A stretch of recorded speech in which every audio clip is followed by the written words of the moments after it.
Bonjour et bienvenue. Nouvelle interview avec votre hôte préféré, Ibrahim. Et aujourd'hui, je reçois Clément, le président de l'UNDM. Bonjour Clément, comment tu vas? Bah écoute, ça va super et toi?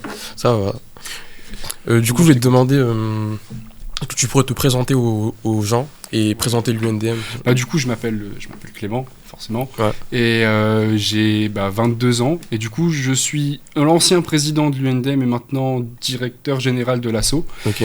Et du coup, littéralement, l'association, c'est une grosse structure, on va dire, associative déjà, sur la base, qui œuvre dans le milieu de la culture pour rendre la culture accessible, donc avec plein de secteurs et de missions différentes pour arriver à cet objectif. Ok. Et puis voilà, en quelques mots, c'est vraiment une grosse structure qui essaye de rendre la culture accessible. Et ça fait combien de temps que tu avais l'idée en tête de créer l'UNDM et tu l'as créé à partir de quand?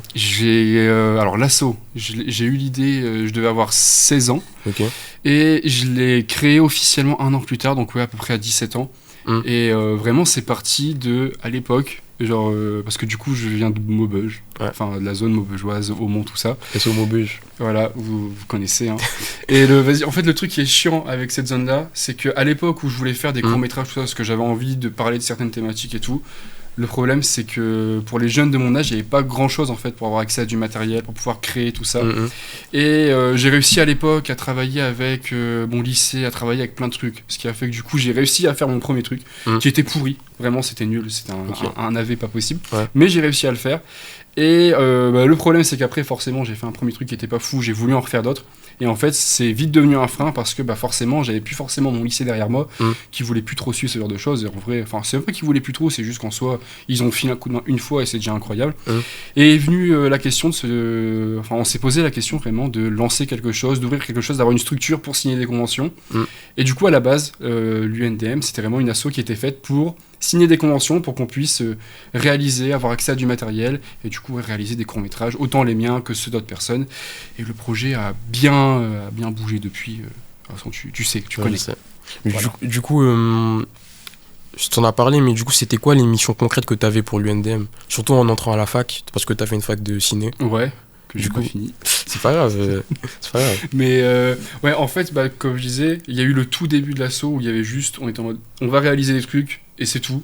Et en fait, entre deux, il y a eu une grosse transition qui s'est faite où on a des petits trucs qui ont commencé à se rajouter. Et en fait, arrivé à la fac, donc il y a de ça genre 4 ans à peu près, ouais c'est ça. 3 ans. 3 ans.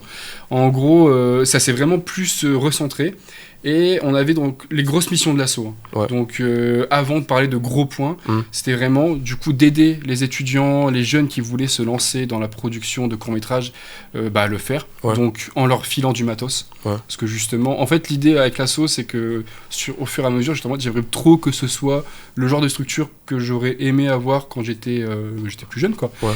Et l'idée c'était de faire ça. Et tout doucement ça s'est fait parce que résultat, on a réussi à aider des étudiants en leur filant, on avait vraiment caméra, on filait tout, de quoi cadrer, de quoi filmer, de quoi faire de la prise de son, de quoi éclairer, vraiment, même la structure administrative derrière, des fois pour signer des conventions, signer des trucs, on était là pour, ce qui faisait que du coup, en fait, ça a permis à plein d'étudiants et même des collectifs d'étudiants d'avoir accès à du matos et du coup, forcément, de pouvoir réaliser leur premier truc. Et je pense que c'était vraiment le gros morceau qui a intéressé beaucoup à la fac, même si après, il y avait d'autres bricoles, genre la formation, des formations gratuites qu'on faisait, D'ailleurs, tu vas nous expliquer en quoi consistaient les formations de l'UNDM. Si tu veux. En fait, du coup, pour les formations, ça a été... en vrai, vu que on a eu pendant un bon moment pas beaucoup de bénévoles, là on est en train de vraiment de reconstruire les effectifs et tout. On a déjà fait pas mal de formations, pas mal de rencontres avec des pros, mais en fait ça se faisait et après ça se faisait plus. Et là l'idée justement avec en plus du coup cette nouvelle chaîne, cette chaîne qui est repréparée pour accueillir des vidéos, c'est en fait de relancer vraiment sérieusement les formations et les rencontres avec des professionnels gratuites. Donc ça se fera toujours en ligne, comme ça c'est accessible à n'importe qui, n'importe où. Et vraiment on a a des formations qui avaient déjà été commencées en plus. On avait déjà fait ce genre de formation, même tout court. Formation genre Premiere Pro pour apprendre les bases de Premiere Pro, formation sur Photoshop pour apprendre les bases de Photoshop. Les formations, elles se faisaient en physique ou... Elles se faisaient à 100% en distanciel. Donc vraiment, n'importe qui, depuis n'importe où, pouvait y accéder et suivre le truc. Avec partage d'écran. En plus de ça, l'avantage, c'est que c'est en direct, il y a un petit chat, etc. Donc forcément, on peut revenir sur des points de temps en temps. Et du coup, l'idée, c'est vraiment de relancer ce truc-là parce que c'est quand même un bout hyper important de l'assaut. La partie formation, déjà, et pour moi, le plus important et le plus intéressant encore, c'est toute la partie, du coup, donc rencontre avec des pros, qu'on a toujours fait en ligne aussi jusqu'à maintenant. Et on en a fait pas mal. Ça, par contre, on a déjà eu des artistes VFX qui bossaient pour Marvel, on a eu des doubleurs, on a eu des voix off. Et là, tout doucement, on est en train de repréparer un catalogue aussi qui va ressortir, du coup, un catalogue qui est en train de se préparer avec de nouvelles personnes qui vont intervenir.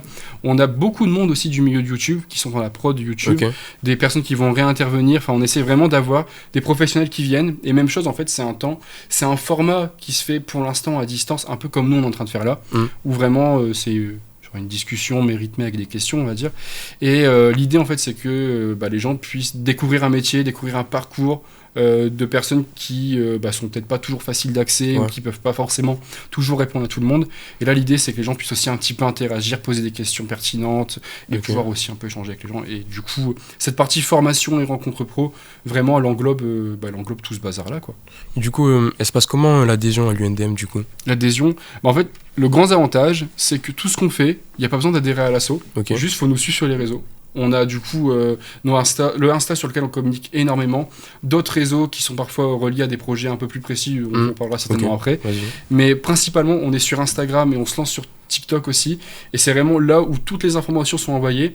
Les rencontres pro, tout ça, elles se feront en live Twitch, donc vraiment, encore une fois, c'est accessible à tout le monde gratuitement. Il n'y a même pas besoin de nous rejoindre, à part quand on fait des recrutements pour comment dire ça, qu'on recherche des bénévoles pour remplir les effectifs, nous organiser. Là, à la limite, on fait des recrutements, et encore une fois, c'est gratuit, c'est vraiment juste, les gens viennent, ils s'engagent à nos côtés d'eux-mêmes, quoi. Il y a aucune contrainte derrière.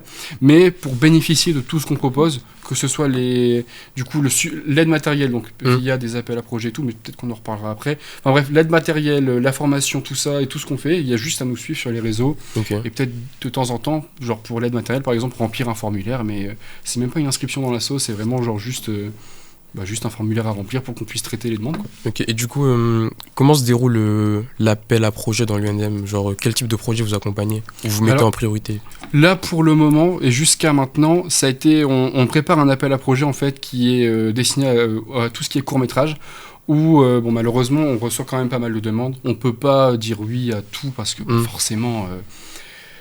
quand on voit quand on a un gros set de tournage, quand on a un set et qu'on a je ne sais pas combien de projets qui se dessinent sur l'année, on est obligé de faire un tri, donc c'est chiant, on est obligé de fermer la porte à quelques projets. Et justement, l'idée, c'est que au fur et à mesure, via des aides, via des subventions, on puisse avoir de plus en plus de matos pour dire de moins en moins non à des projets. Mais vraiment, ça part sur une base de formulaire à remplir, avec des pièces à fournir par rapport au projet, tout ça. Et juste, on fait un retour, et si c'est OK, il y a vraiment tout un soutien derrière qui est pour assurer, entre guillemets, le développement du projet, du matériel qui est mis à disposition pour le tournage. Et en échange, on demande juste d'être crédité. Je crois qu'on demande juste le logo de l'asso au début. Et genre, c'est tout. Et vraiment, en soi, c'est vraiment juste un appel à projet, un formulaire à remplir, et après une marche à suivre qui se dessine progressivement jusqu'à tournage, quoi. Ok. Et du coup, comme tu l'as dit, genre, t'as eu l'idée très jeune, t'as monté l'asso très jeune. Est-ce que, du coup, t'as rencontré des difficultés en créant ton association, du coup ? Ouais, de ouf. Et en vrai, je pense que on l'a tous vécu un petit peu, le truc du fait qu'on soit quand même relativement jeune. Ouais. Le mépris des plus âgés, des organisations, de plein de personnes, en fait, juste parce qu'on est plus jeunes, qui pensent avoir 1 milliard de choses à nous apprendre. Ils ont des choses à nous apprendre, c'est évident, forcément. Mais franchement, ce qui a le plus été gênant pour l'association. Ouais, en vrai, il y a ce truc-là de mépris des personnes un peu plus âgées et qui, au final, nous a servi, nous, de moteur derrière pour dire ok, vous nous méprisez, on n'en a rien à cirer, on va faire 10 fois plus et juste, vous allez péter le seum. Et le truc qui nous a flingué, par contre, vraiment, à l'époque, c'était le Covid. Le Covid nous a tués. Ça a été les grosses difficultés qu'on a eues dans l'asso. C'est en fait les fermetures de certains trucs à cause Ok. du mépris de certaines personnes ou même juste de l'indifférence très souvent. Et le truc qui nous a vraiment mis un coup, qui a défoncé toute, on va dire, la courbe de croissance de l'assaut, ça a été le Covid. Le Covid nous a tués, mais après, bon, bah, c'est comme tout s'est passé, on s'en est remis et aujourd'hui, l'assaut est ce qu'elle est. Ok. Et du coup, avec l'assaut, tu avais créé une plateforme, Ouais, le petit cinéma. ouais, le petit Est-ce que cinéma. tu peux expliquer en quoi consistait ou consiste le petit cinéma? Alors le petit cinéma, c'est du coup c'est une plateforme streaming gratuite de courts-métrages indépendants. Mm. Et du coup le principe, alors je vais pas parler au passé parce que en soi, oui la plateforme elle tourne au ralenti parce Voilà. que l'équipe derrière elle est réduite et C'est pas facile aussi. je suis tout seul à En fait, c'est gérer la toi. plateforme en fait. Ouais, c'est toi. Donc c'est un peu chiant, enfin c'est pas chiant mais c'est un peu lourd Ouais. à gérer quand il y a d'autres trucs dont on parlera certainement après à ajouter. Donc là il y a plein de bénévoles qu'on essaie de faire rentrer sur ça pour qu'elle puisse se relancer, être fluide. Et le principe du coup, parce que du coup je m'égare, c'est donc en fait c'est une grande bibliothèque gratuite de courts-métrages où n'importe qui peut venir du coup upload via un formulaire son court-métrage dessus. Donc forcément, et c'est là que la charge devient un peu compliquée, il faut traiter chaque demande manuellement parce qu'on vérifie les courts-métrages pour des questions juste des fois même pas politiques etc., mais juste pour des questions morales et humaines. Des fois il y a des on n'a pas encore eu le cas, mais on a anticipé le fait qu'il y avait peut-être des trucs des fois pas fous qui pourraient arriver sur la plateforme. J'avais envie de dire un truc qu'on coupera au montage, mais je vais rien dire. Mais on sait. On sait. Ok, on sait de qui on très parle. bien. Et du coup, on a anticipé un peu ces trucs-là, et ça fait qu'à chaque fois, je dois vérifier chaque court-métrage manuellement. Mais du coup, ce qui est très cool, c'est que ça crée une vitrine pour les petits créateurs indépendants qui, en fait, ajoutent leur court-métrage dans une grande bibliothèque où toutes les personnes qui aiment ce genre de format peuvent directement aller voir et retrouver une bibliothèque qui est triée en fonction des catégories, etc. Donc il y a à la fois ce côté vitrine pour les personnes, les créateurs indépendants, et du coup j'ai derrière ce côté aussi grosse bibliothèque pour les personnes qui aiment consommer ce genre de contenu. Et dans tous les cas, ça je le répète 1 milliard de fois, c'est gratuit pour les personnes qui ajoutent et c'est aussi gratuit pour les personnes qui aiment consulter. Parce que sinon c'est pas drôle et ça casserait un peu la logique de faciliter l'accès à la culture en rendant ça payant. Après, c'est mon avis. Est-ce que tu dirais que ça change pour les jeunes réalisateurs d'avoir une vitrine gratuite, une exposition? En vrai, j'ai eu pas mal de retours. Peut-être qu'il y en a qui verront ça d'ici là. Mais il y en a à qui ça a vraiment fait du bien, dans le sens où ça... Je vais pas dire qu'ils ont explosé et tout, mais ça a ramené pas mal de vues et tout, ça a ramené pas mal de visibilité. Je dis pas, il y en a qui passent à la trappe et tout, parce que forcément, on n'a pas vraiment d'algorithme dessus, hein, mais on essaye aussi de mettre en avant aléatoirement les productions. Okay. Donc il y en a qui, par pas de chance, passent à la trappe, mais en règle générale, je sais que par exemple, j'en avais mis un dessus, j'ai à peine fait la promo de ce court-métrage-là, et il avait tapé en quelques jours, il y avait plus de 100, 400 et quelques de vues au début de la plateforme. Okay. Donc en fait déjà moi à mon échelle j'avais vu la différence. J'ai eu des retours de certains qui me disaient qu'ils avaient mangé plusieurs milliers de vues en plus. J'ai pas eu vérification derrière. C'est vrai qu'il y avait pas mal de vues sur les vidéos, mais je ne sais pas si c'était réellement lié à nous. Mais j'ai cru comprendre qu'il y avait un impact positif pour les créateurs et en vrai ça fait plaisir. Et du coup, est-ce qu'il y a des films ou des réalisateurs qui sont sortis de l'eau, enfin toi qui t'ont marqué sur le petit cinéma, des films ou des projets? Ouais, en vrai, je pense que c'était l'un des premiers que j'ai vu. J'ai pu... j'ai pas envie de tenter un prénom parce que je l'ai zappé, mais je me souviens... On mettra au montage. Ouais, carrément. Parce que c'était un court-métrage, en fait, avec une partie classique, vraiment un truc filmé IRL, de la prise de vue réelle, et une partie animée. J'ai un doute si ça avait été filmé à Roubaix. Je suis plus sûr, et je crois que le nom c'était La Petite Lumière ou un truc dans ce style-là. Ça se trouve c'était pas du tout ça, et vraiment le titre il est sur l'écran et je me suis planté de fou. Mais genre le court-métrage était trop mignon et tout, et j'avais vraiment adoré celui-là, c'est celui qui m'a le plus marqué. Et après je sais qu'il y avait des prods que j'aimais bien, je crois que c'était la baleine, un truc comme ça, la baleine bleue, ou je sais plus. On mettra. Je kiffais. Mais au pire si on trouve même pas de quoi je parle, on le mettra pas, on va couper. Mais non, il y a des prods et tout que j'avais kiffé. Je me souviens même à l'ancienne, je faisais un peu du React en live et tout, genre je regardais des courts-métrages des gens et tout, et en vrai c'était marrant parce qu'il y a tout, genre il y a autant du très produit, du très lourd et tout, autant du comment dire ça, en fait il y a autant du très lourd, du moyen et du genre les vidéos que j'aurais pu faire aussi moi quand j'avais 10 ans pour rigoler quoi. Mais en vrai, c'est mignon. Et c'est ça le truc qui est cool avec cette plateforme, c'est que tu passes il y a de tous les niveaux, il y a de tout. Et il y a même quelques courts-métrages internationaux qui ont été ajoutés dessus aux dernières nouvelles. Pas assez pour qu'on puisse créer une catégorie spécialement pour eux. Mais cette plateforme, elle était super intéressante. Et j'espère, enfin, c'est même pas j'espère, hein, c'est juste on va la relancer au plus tôt, mais puissance 10 000, quoi. Parce que. Il faut, ça a servi à trop de gens, ça sert à trop de gens et c'est pas un truc qu'on doit... Moi, je trouve que c'était une très bonne idée, mais malheureusement, vu que tu étais seul à la faire tourner, c'est dommage que ça ait ralenti comme ça. Bah en fait, ouais, c'est parce qu'il y a un autre projet et je pense que du coup, j'arrive dessus. On arrive sur ça, c'est ça qui a tué un peu le truc parce que sur les deux projets, je vais pas dire que j'étais seul parce que pour le deuxième, en réalité, pas vraiment, mais je te laisse nous amener à ça. Parce que du coup, peut-être vous ne le savez pas, mais Clément...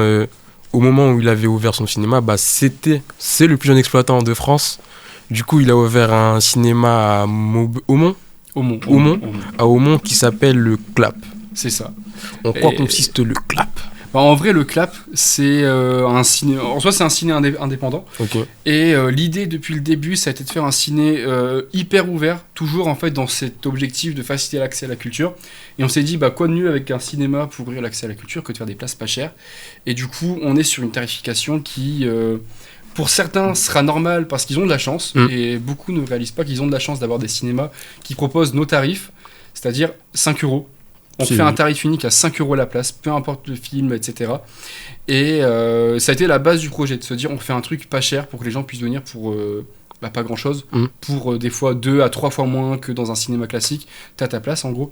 Et l'idée avec ce projet-là, du coup, c'était déjà dans un premier temps de faciliter l'accès à la culture, et surtout cette culture en question qu'on diffuse, on l'a fait en fait la plus large possible.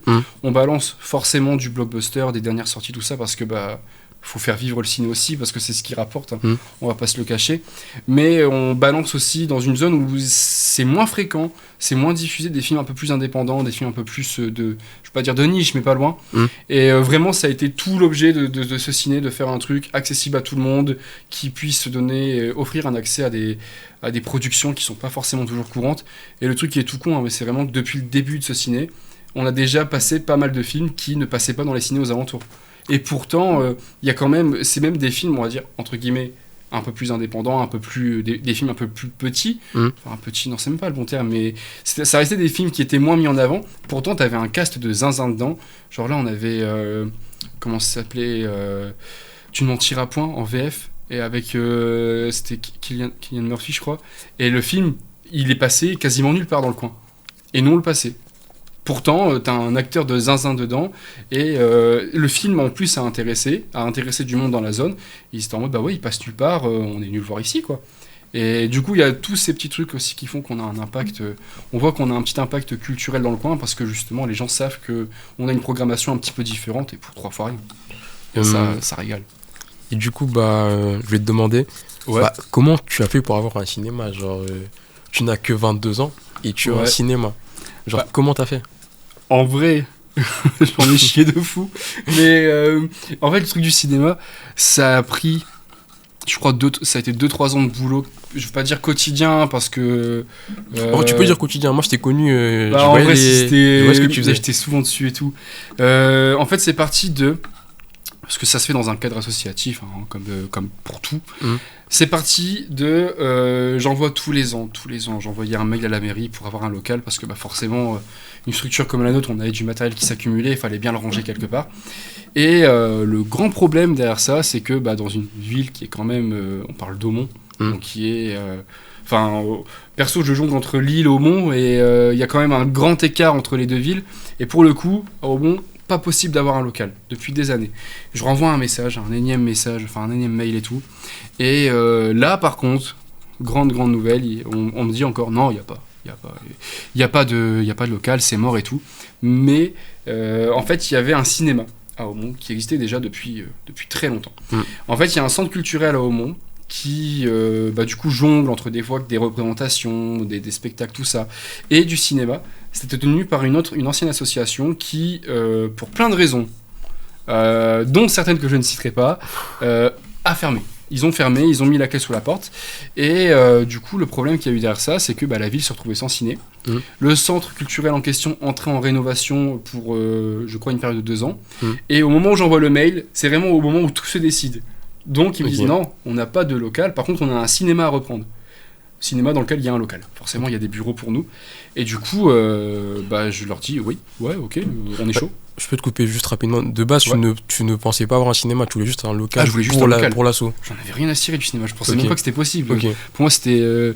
Enfin, j'ai envie de dire, pour beaucoup de gens qui kiffent le cinéma, c'est un truc où c'est pas un rêve, mais tu te dis, ce serait super stylé, mais pas réalisable. Et je me suis dit la même chose. Et du coup, j'étais en mode, bon, ok, on va le faire. Alors, ça a été plus compliqué que ça. Ça n'a pas juste été, oui, on le prend et c'est tout.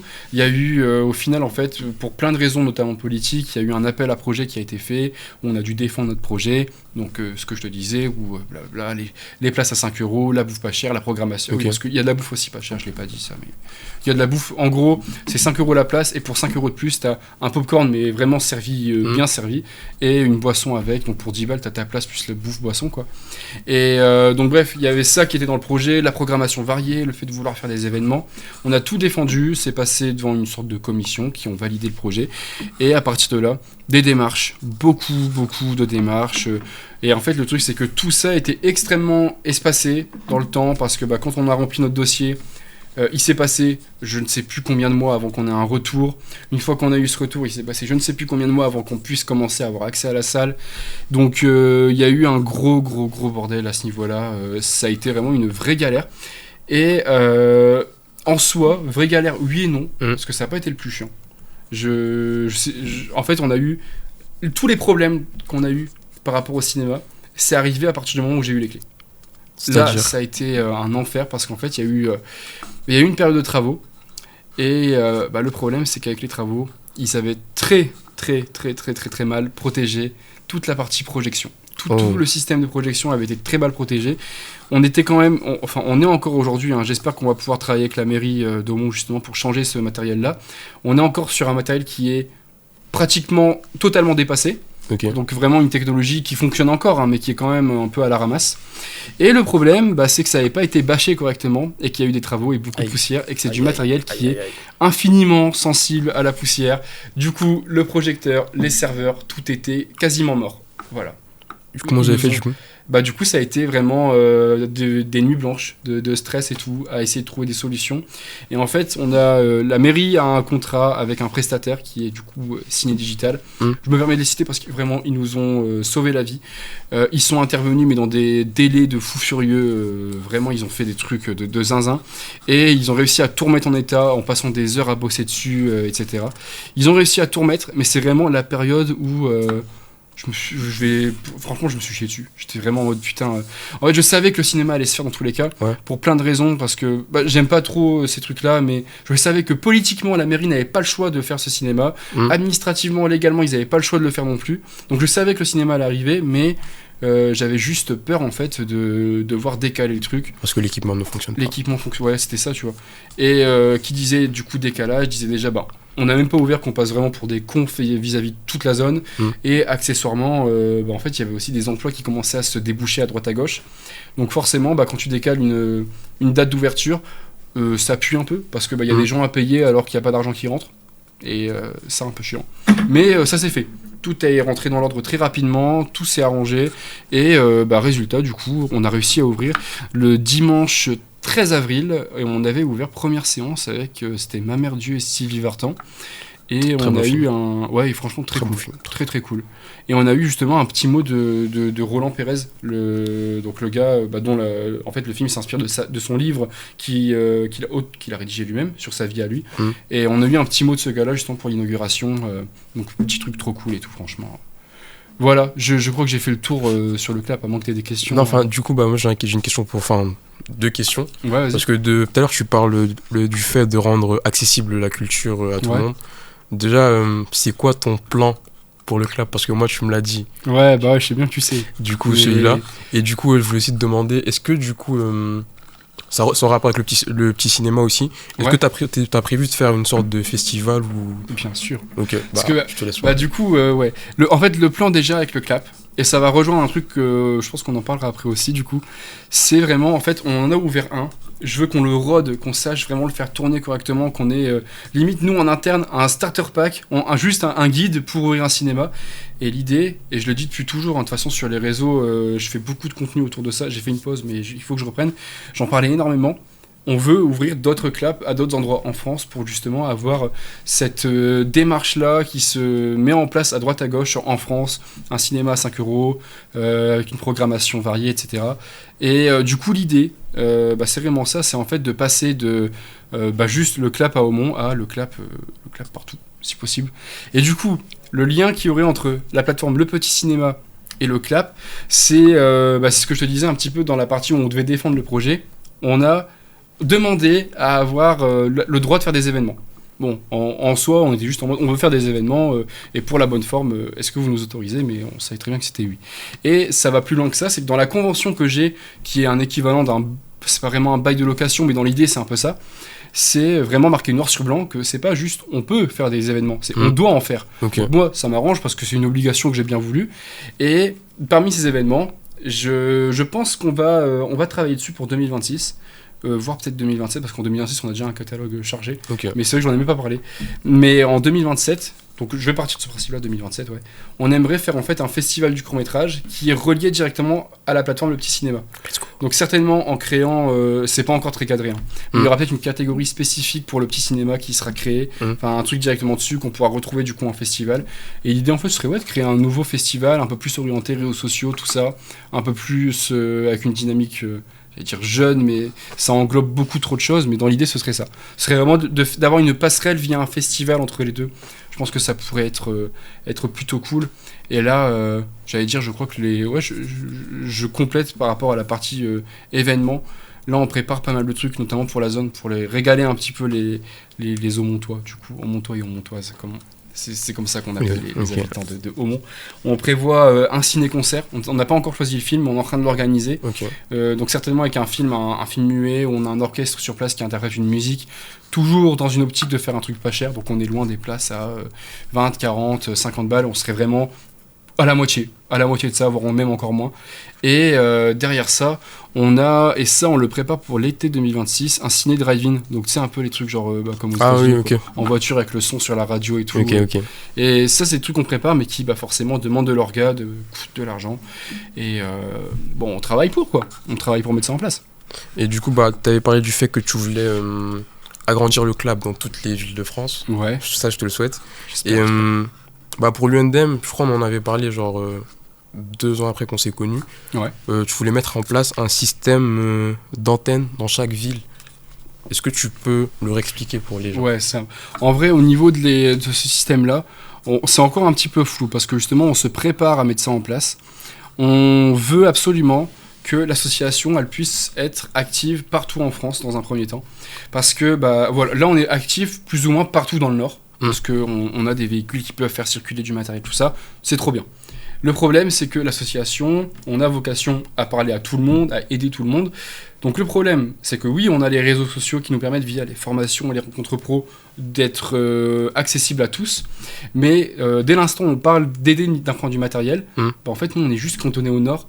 Et sincèrement, ça me fait vraiment chier, parce qu'en plus, je vois que dans les personnes qu'on arrive à toucher via les réseaux, on a pas mal de monde, des fois dans le sud, et notamment aussi tout ce qui est Île-de-France.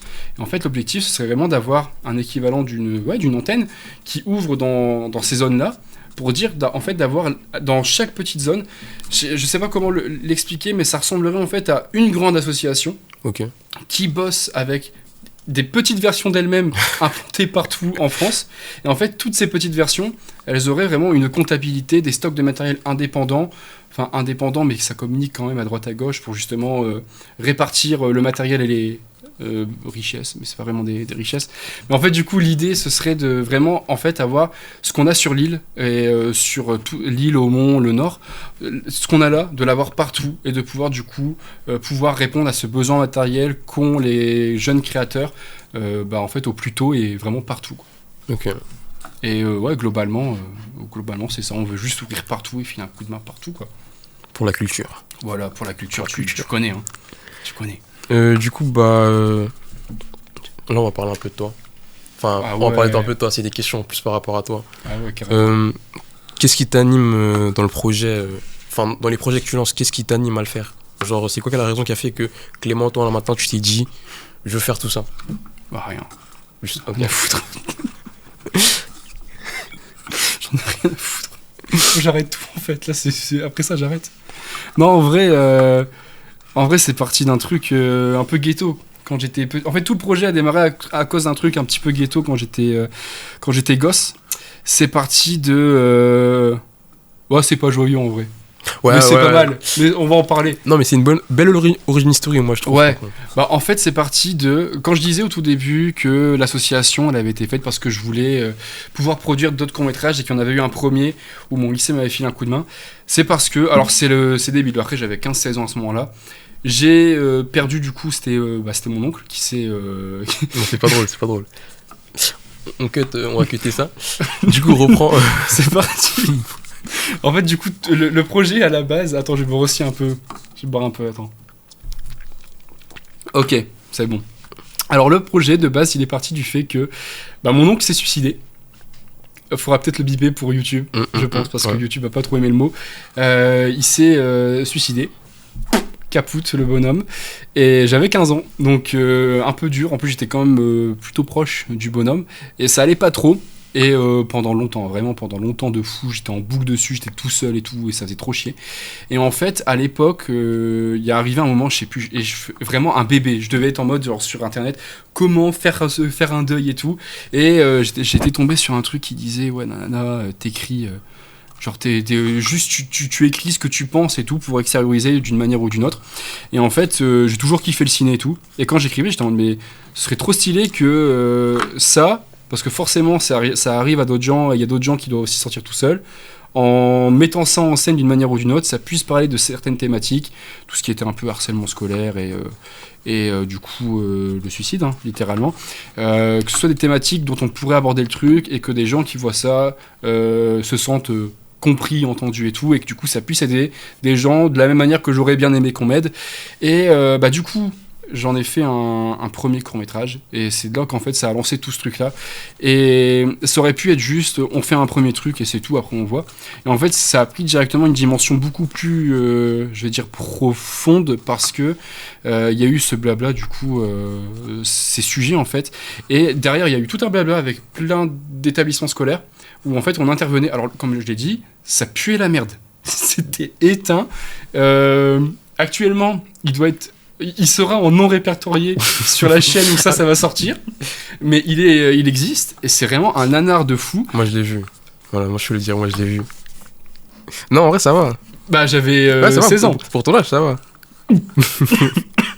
Bah, ça puait la merde, mais j'ai pu le projeter dans des établissements scolaires, et du coup à partir de là avoir des discussions avec des collégiens autour du harcèlement scolaire et tout. Et le truc qui était trop cool, et c'est là que je me suis rendu compte que c'était un projet qui pouvait vraiment avoir du potentiel, c'est que en fait on était des jeunes qui parlaient de problèmes qui concernent des jeunes et à des jeunes. Genre vraiment, il y avait ce truc où il n'y avait pas forcément de barrière de l'âge, et ça a été plutôt cool. Et c'est là que je me suis rendu compte que ouais, en fait, fallait pas que ça reste que juste un projet que je fais pour moi, etc. Et il fallait approfondir le truc parce qu'il y avait moyen de faire un truc. En fait, c'est vite parti de parler de thématiques pour pouvoir aider les gens je me suis rendu compte qu'en fait j'avais galéré à justement avoir les moyens pour pouvoir faire un truc qui parle de thématiques que je voulais utiliser pour pouvoir aider des gens. Et du coup, l'objectif de l'asso, ça a été de justement donner des outils, donner du matériel et tout à des personnes qui justement veulent des fois parler de sujets qui à leur tour pourraient aider des gens, ou juste des gens qui veulent se lancer, quoi. Et du coup, l'asso, c'est parti de ça. C'est parti d'un suicide, faudra encore le biper. Voilà, un suicide. Attends, je sais pas comment c'est. Il y a un schéma juste là. Tout de suite une photo de mon oncle. Bon, du coup voilà. Ouais, voilà pour cette partie qui est ghetto de fou en vrai, mais tranquille. Ça c'est rien. Du coup, je voulais te demander, est-ce que tu as d'autres projets à venir qui concernent l'association ou juste le clap?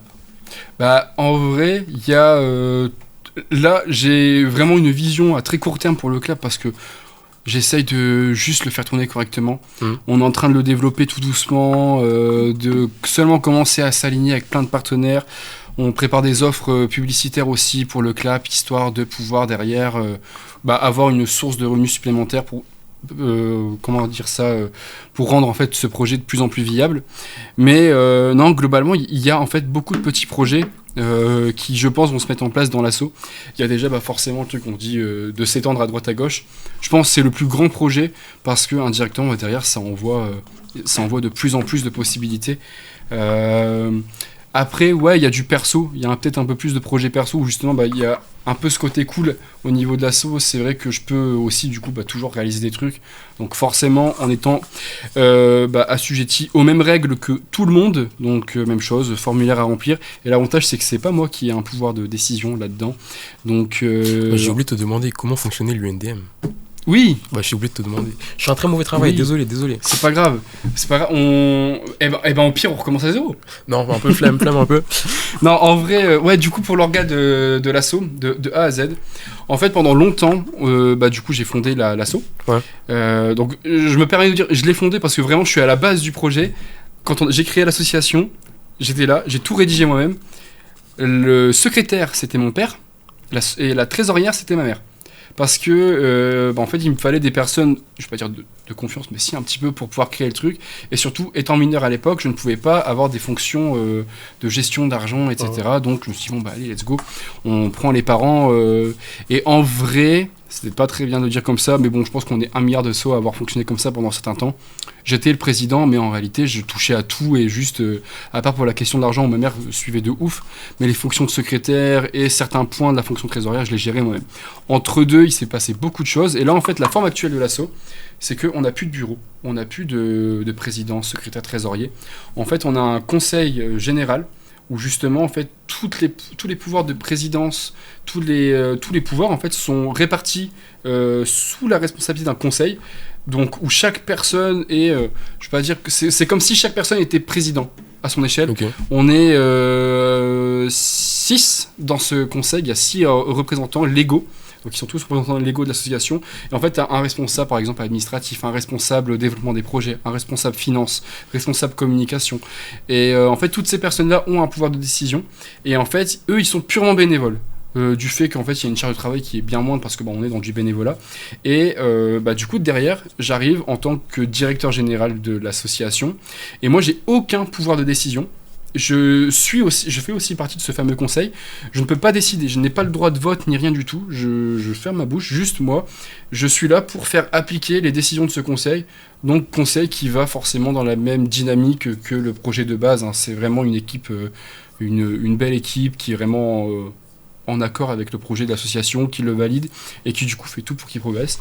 Et c'est trop cool parce qu'indirectement, le projet que j'ai lancé quand j'avais 15-16 ans, j'ai sacrifié beaucoup de temps, beaucoup de parties de mon adolescence et remis en question beaucoup de choses à cause de ça.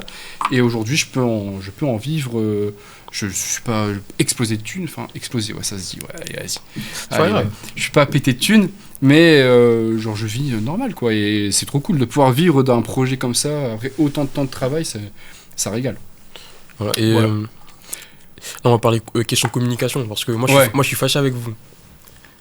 L'association côté réseau, c'est un peu difficile de vous suivre. Tu veux quoi, toi? Pourquoi? Instagram, à un moment où j'étais régulier, vous postiez souvent, nanana. Ça a stoppé aussi? Ouais, en vrai, c'est le grand désavantage du bénévolat. Et ça datait d'avant que du coup on ait une partie salariale qui se mette en place. En fait, quand t'as du bénévolat, tu peux pas obliger les gens à bosser. Ouais. Et on avait quelqu'un qui se chargeait de la direction de la com. Et du jour au lendemain, on n'avait plus personne qui se chargeait de la direction de la com. Et derrière, j'avais le ciné déjà qui se lançait, tout ça. Et là justement, ce qu'on est en train de faire là, ça va être dispo sur tous les réseaux, redécoupé en format verticaux, tout ça, pour pouvoir justement relancer les réseaux sociaux, cette fois-ci définitivement. Avec du coup, même chose derrière, une gestion, je vais bosser aussi dessus en tant que directeur général. Donc en fait, ça fait partie de mes missions de faire en sorte que, quoi qu'il arrive, ça continue, même s'il n'y a plus de bénévoles, ça doit continuer. Okay. Donc ça y est, la guerre, elle est finie. On a ce qu'il faut maintenant pour faire tenir d'un point de vue purement organisation. Okay. Voilà. On peut dire que c'est une conclusion ou t'as des choses à ajouter? C'est bien, hein, c'est pas mal. Hein. Bah, du coup, c'est terminé. Allez, c'est ciao. Allez, salam, c'est ciao. Non, et buvez du kombucha de Squeegee. Je sais pas comment il s'appelle. Bref, c'est fini. Faites rentrer les autres, s'il vous plaît. On peut couper. On coupe. On coupe.